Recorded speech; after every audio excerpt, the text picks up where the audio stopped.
आज की इस वीडियो में हम सबसे पहले चर घातांक की वृद्धि यानी एक्सपोनेंशियल ग्रोथ को एक बार दोहरा लेंगे और उसके बाद उसी के आधार पर चर घातांकीय क्षय यानी एक्सपोनेंशियल डीके को समझने की कोशिश करेंगे। तो आइए इसके लिए सबसे पहले हम एक टेबल बना लेते हैं और x और y के अलग अलग मानों के आधार पर देखते हैं कि इससे ग्राफ कैसा बनता है।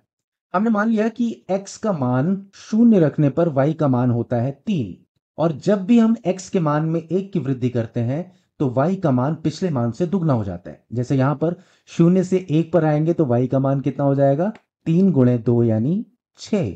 उसी तरह से जब 1 से 2 पर जाएंगे तो y का मान कितना हो जाएगा, 6 गुणे 2 यानी 12। इसी तरह से अगर हम ऋणात्मक x अक्ष की तरफ जाएं, मान लीजिए यहां पर ऋण 1 x का मान हम रखते हैं, तो उसी अनुपात में y का मान क्या हो जाएगा, 3/2। 3/2 का 2 गुणा क्या है, 3। या आप ऋणात्मक अक्ष की तरफ जाएंगे तो भाग हो जाएगा। तो इस तरह से हमारे पास x और y के संबंधों का एक टेबल आ गया। इस टेबल से अगर हम एक समीकरण बनाने की कोशिश करेंगे तो वो समीकरण कैसा होगा। y और x के बीच क्या समीकरण है, इसको जानने के लिए हमें सबसे पहले ये जानना होगा कि y के प्रारंभिक मान के साथ x का क्या संबंध है। यानी जब हम x का मान 0 लेते हैं तो ऐसी स्थिति में y का मान उससे किस प्रकार से संबंधित है। अगर हमने ये जान लिया तो हमें y और x के बीच के समीकरण का पता चल जाएगा। अगर y के प्रारंभिक मान को हम x के पदों में लिखना चाहें तो क्या कुछ इस तरह से लिख सकते हैं, यानी y बराबर 3 गुणे 2 के घात x।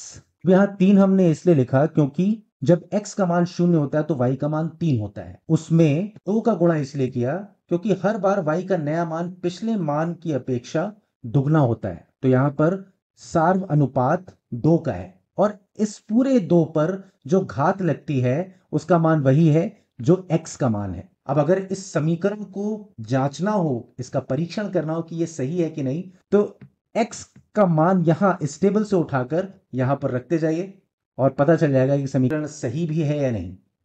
तो चलिए देखते हैं। अगर हम x का मान 0 लेते हैं, y का मान कितना आएगा, 3 गुणे 2 के घात 0। 2 के घात 0 का मान कितना हो जाएगा, 1, यानी 3 गुणे 1 यानी 3।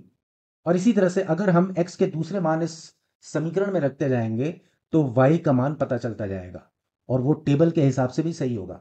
मान लिया हमने x का मान यहां पर 2 ले लिया तो 2 के घात 2 हो जाएगी यानी 4 और 3 गुणे 4 हो जाएगा 12। और x का मान 2 लेने पर y का मान यहां पर क्या आ रहा है, 12। इसका मतलब ये समीकरण बिल्कुल सही है। तो आइए अब x और y के इन्हीं मानों पर एक ग्राफ बनाकर देखते हैं। तो हमने यहां पर ले लिया x अक्ष और y अक्ष। और चलो टेबल के मानों को इस ग्राफ पर रख के देखते हैं। जब x का मान ऋण 1 लेते हैं यानी x अक्ष पर ऋण 1 का मान लेने पर y आता है 3/2, जो कि तकरीबन लगभग यहां पर कहीं होगा। उसी तरह से जब x का मान 0 लेते हैं तो y का मान आता है 3, जो कि होगा ये बिंदु। और जब x का मान 1 लेते हैं तो y का मान आता है 6, जो कि होगा ये बिंदु। जब x का मान 2 लेते हैं तो y का मान आता है 12 और ये होगा यहां पे इस बिंदु पे। तो आइए इसको एक ग्राफ बना के देखते हैं। इन सारे बिंदुओं को मिलाते हुए ग्राफ कैसा दिखता है।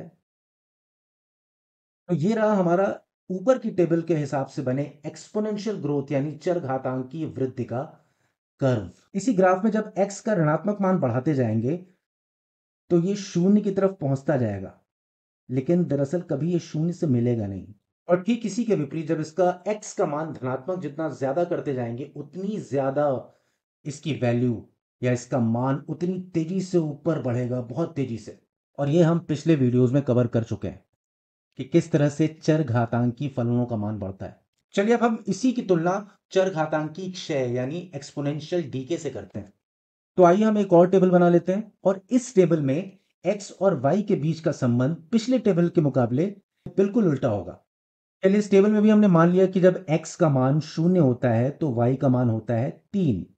लेकिन चूंकि हमने अभी कहा कि इस टेबल में x और y के बीच संबंध बिल्कुल पिछली टेबल की तुलना में बिल्कुल उल्टा होगा, तो यहां पर जब हम x का मान 1 लेते हैं तो y का मान ठीक उल्टा, यानी इसमें 1/2 का गुणा हो जाता है। पहले 2 का गुणा हो रहा था, यहां गुणा होगा 1/2 का। तो x का मान 1 लेने पर y का मान हो जाता है 3/2, और x का मान 2 लेने पर y का मान क्या हो जाएगा, 3/2 गुणे 1/2, यानी 3/4।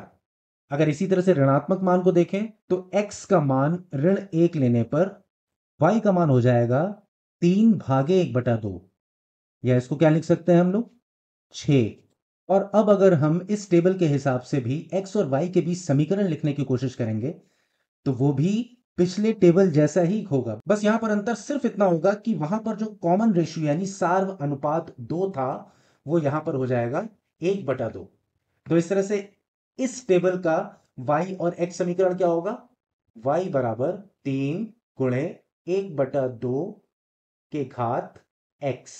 अगर हम ध्यान दें तो ये दोनों ही चर घातांकी रूप में ही है। फर्क सिर्फ इतना है कि चूंकि ये y बराबर 3 गुणे 2 के घात x चर घातांकी वृद्धि यानी एक्सपोनेंशियल ग्रोथ का समीकरण है, इसलिए यहां पर जो सार्व अनुपात यानी कॉमन रेशियो 2 है, उसका निरपेक्ष मान 1 से बड़ा है। जबकि इस समीकरण में चूंकि ये चरघातांकी क्षय यानी एक्सपोनेंशियल डीके का समीकरण है, इसलिए यहां पर सार्व अनुपात 1/2 का निरपेक्ष मान 1 से कम है। और देखा जाए तो ये बड़े आसानी से समझ में आने वाली बात भी है कि आप जब भी किसी संख्या में 1 से कम संख्या का गुणा करेंगे तो उसका मान हर बार और घटता चला जाएगा और छोटा होता चला जाएगा। तो इसीलिए ये एक्सपोनेंशियल डिके यानी चरघातांकी क्षय का एक समीकरण है।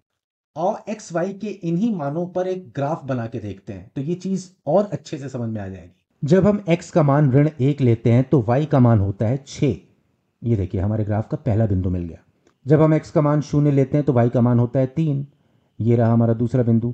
उसी तरह से जब हम x का मान 1 लेते हैं तो y का मान होता है 3/2, जो यहां पर होगा लगभग। और जब हम x का मान 2 लेते हैं तो y का मान आता है 3/4, जो यहां पर होगा।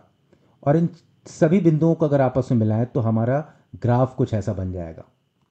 और जब इसी ग्राफ को हम थोड़ा सा और ऊपर आगे तक बढ़ाते हैं तो ये देखिए कैसा दिख रहा है। ये बिल्कुल ऐसा लग रहा है कि जैसे बीच में दर्पण रखा हुआ है और दोनों तरफ प्रतिबिंब बन रहा है। चूंकि हमारे कॉमन रेशियो एक दूसरे के व्युत्क्रमानुपाती हैं, बिल्कुल एक दूसरे को उलट हैं, इसलिए दोनों ग्राफ वाई एक्सिस के सापेक्ष एक दूसरे के प्रतिबिंब या सममित दिखेंगे। चरघातांकी क्षय में आप देखेंगे कि मान और छोटा होता चला जाएगा लेकिन कभी भी 0 तक नहीं पहुंचेगा। जबकि वहीं चरघातांकी वृद्धि में जैसे जैसे x का मान अधिक ऋणात्मक होता जाएगा वैसे वैसे यहां भी मान 0 की तरफ तो बढ़ेगा लेकिन 0 कभी नहीं होगा। तो ये था चरघातांकी वृद्धि और चरघातांकी क्षय के बारे में एक संक्षिप्त तुलनात्मक परिचय। लेकिन सामान्य तौर पर अगर हमारे पास y बराबर a r की घात x के रूप में कोई समीकरण है तो ऐसे में अगर r का मान 1 से बड़ा होता है तो यह चरघातांकी वृद्धि का समीकरण होगा, क्योंकि हर बार x के बढ़ने पर r का बार बार गुणा होता रहेगा और y का मान बहुत ज्यादा बड़ा होता जाएगा। और अगर r का मान 1 से कम हुआ तो हर बार r की घात बढ़ने के साथ y का मान और कम होता जाएगा और इस तरह यह चरघातांकी क्षय का समीकरण हो जाएगा। अच्छा, क्या होगा अगर r का मान 1 के बराबर हो जाएगा? सोचिए ऐसे में क्या होगा। वास्तव में ऐसी स्थिति में y बराबर a r की घात x का मान हो जाएगा y बराबर a, और यह है एक कांस्टेंट इक्वेशन जो कि वास्तव में एक क्षैतिज रेखा का समीकरण होगा।